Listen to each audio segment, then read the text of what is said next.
Et si votre intuition était la clé d'une vie plus fluide et alignée? Bienvenue dans le pouvoir de l'intuition, le podcast qui va vous aider à écouter, à comprendre, à utiliser l'intuition au quotidien. Je suis Laetitia André, je suis thérapeute intuitive et hypersensible et je vous embarque avec joie dans un voyage au cœur de votre intuition. Dans ce podcast, on va rendre l'intuition plus concrète, plus vivante, plus accessible. On va apprendre à lui faire confiance et aussi à l'intégrer avec simplicité dans notre vie, dans nos décisions, dans les relations, dans notre bien-être. Alors est-ce que vous êtes prêt à réveiller ce super pouvoir et à transformer votre quotidien grâce à votre intuition? Si oui, alors c'est parti. Aujourd'hui, on plonge dans un terrain plutôt familier, le terrain du travail, ou plus précisément nos relations dans le travail et comment notre intuition nous guide dans ces relations de travail. Qui ne s'est pas posé un jour cette question? Pourquoi je suis en stress rien qu'en croisant Corinne à la machine à café? Ou pourquoi Jean-Claude me vide de mon énergie alors qu'il me parle à peine? Pourquoi certaines personnes vous mettent aussi mal à l'aise alors que tout le monde semble les adorer?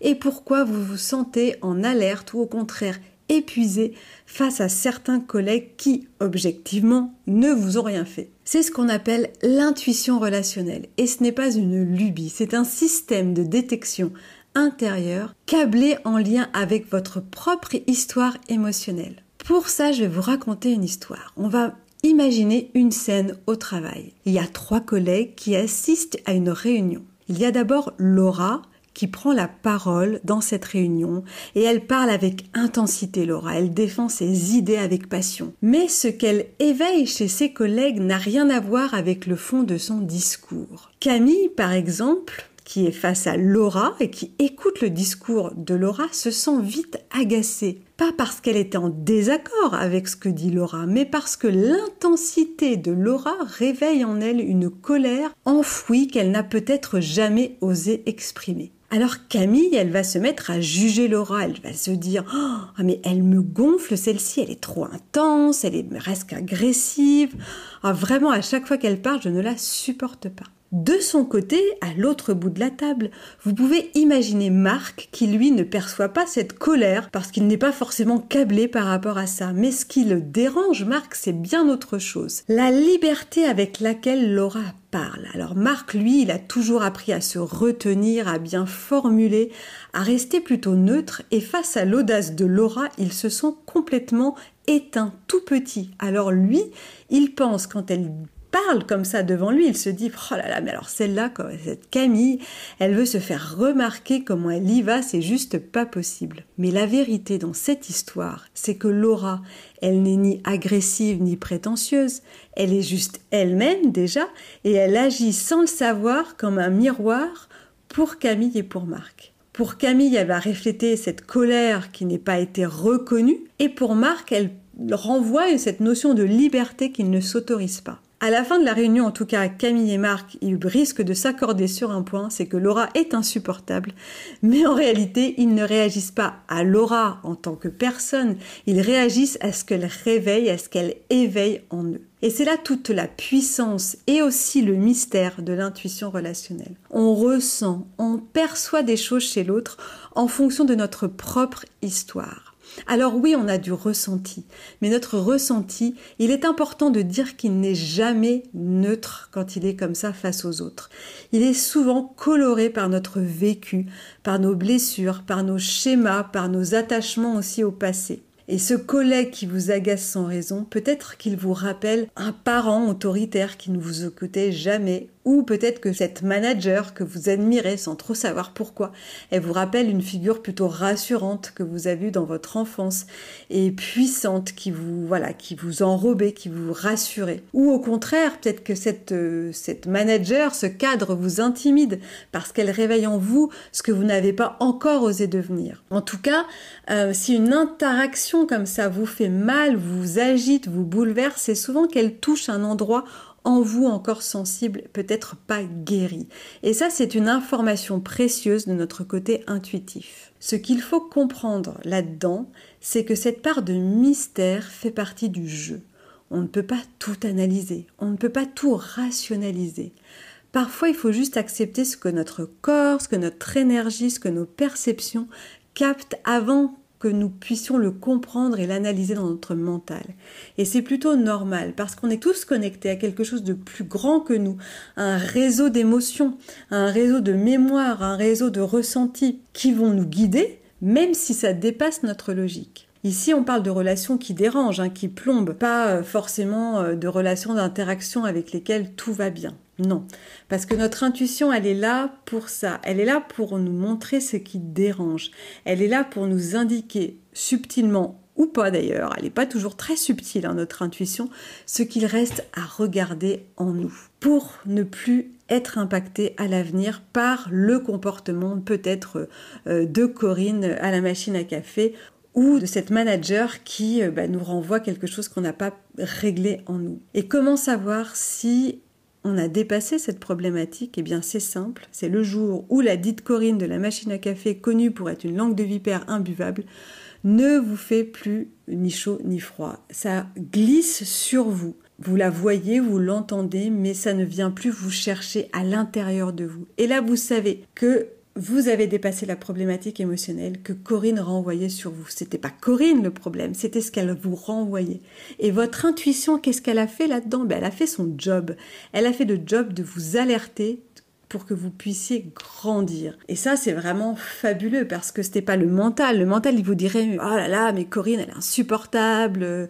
et il continuerait à alimenter ça. Et puis, peut-être même, on irait voir Brigitte à la compta et on lui dirait « Ah là là, mais t'as vu, Corinne à la machine à café, elle est vraiment imbuvable. » Et du coup, on se montrait ça. Ça, c'est vraiment typique du mental parce qu'on viendrait se monter un peu le chou là-dessus en se disant « Oh, c'est pas possible !» Alors que l'intuition, elle va vous dire, là, il y a une problématique, là, tu surréagis, comment on peut la travailler? Alors, comment écouter votre intuition? Et plus particulièrement dans ce domaine du travail, qui est quand même aussi un domaine où beaucoup de choses se jouent, où ça peut être complexe. Dans un premier temps, j'ai envie de vous dire, observez votre corps. Qui vous tend au travail? Qui vous apaise? Qui vous vide? Votre système, dans ce cas-là, vous parle. Écoutez-le parce qu'il a souvent raison, bien avant tout le monde. Et puis, faites le lien. À qui cette personne me fait penser? À un parent, à un ami, à un ex, à un prof de CM2. Voilà, ce n'est pas forcément cette personne, on l'a vu, qui est le problème, mais c'est ce que cette personne va réveiller en vous qui est le problème. Donc, à qui cette personne qui me tend, que je ne supporte pas, me fait-elle penser dans mon histoire, dans ma vie? Qu'est-ce qu'elle vient réveiller? Et puis validez votre ressenti. Vous n'avez pas besoin d'une preuve pour légitimer ce que vous ressentez. Ce que je vous disais tout à l'heure, pas besoin d'aller demander à Brigitte de la compta, dis-moi, est-ce que tu trouves, alors on va reprendre Laura qui parlait, elle dit donc, est-ce que tu trouves pas que cette Laura, elle est insupportable, elle en fait trop quand elle est à la réunion, et Brigitte risque fort de valider votre ressenti parce que vous n'êtes pas évidemment allé la voir par hasard.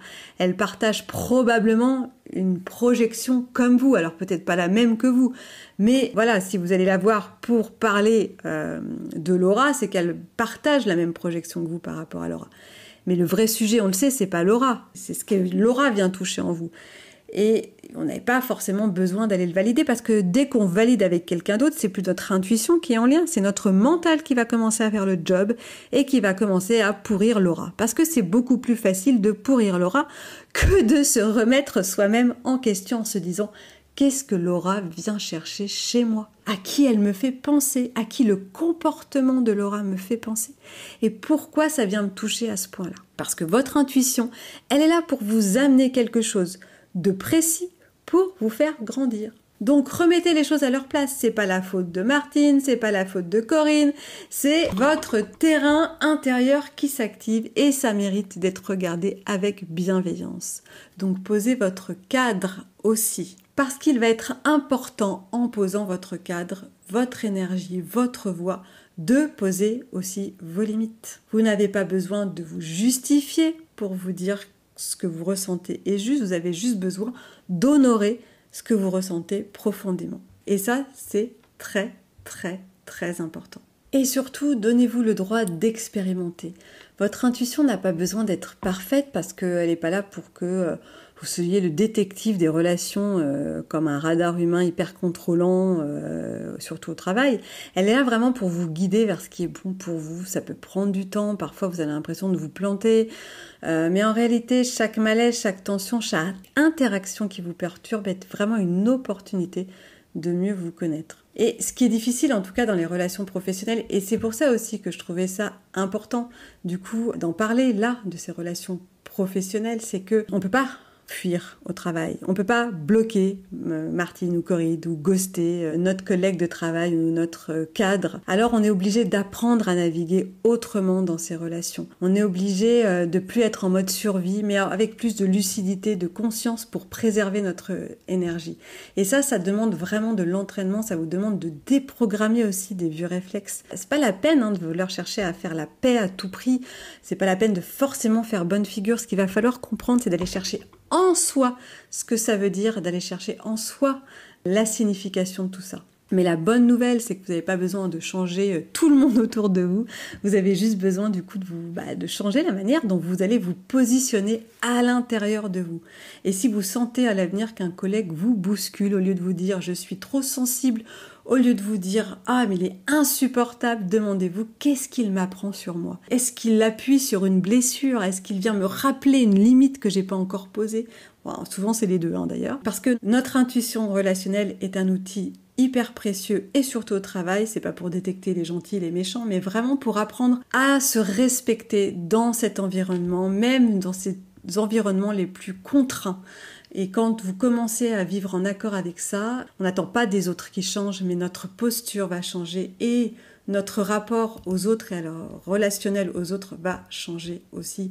Et ça, c'est vraiment hyper important. Donc la prochaine fois que vous ressentez un malaise en présence de quelqu'un, même si vous ne savez pas pourquoi, faites-vous confiance. Ce n'est peut-être pas une menace physique, c'est votre intuition qui vous signale juste une vérité émotionnelle ou une vérité relationnelle d'ailleurs, qui vous pousse à travailler sur vous.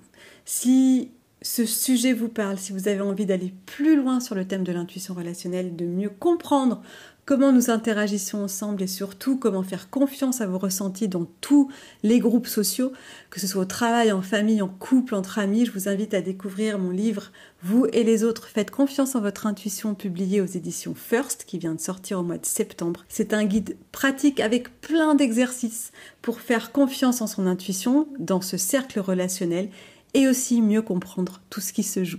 C'est déjà la fin de cet épisode, j'espère qu'il vous aura aidé à voir votre intuition autrement. Dites-moi en commentaire ce que vous en avez pensé et si vous voulez aller plus loin, vous pouvez me suivre sur Instagram, tous les liens sont dans la bio. N'hésitez pas à partager cet épisode si vous connaissez quelqu'un qui aurait bien besoin d'écouter son intuition un peu plus. En tout cas, on se retrouve très vite pour un nouvel épisode. D'ici là, observez, testez, faites confiance à cette petite voix intérieure. À bientôt!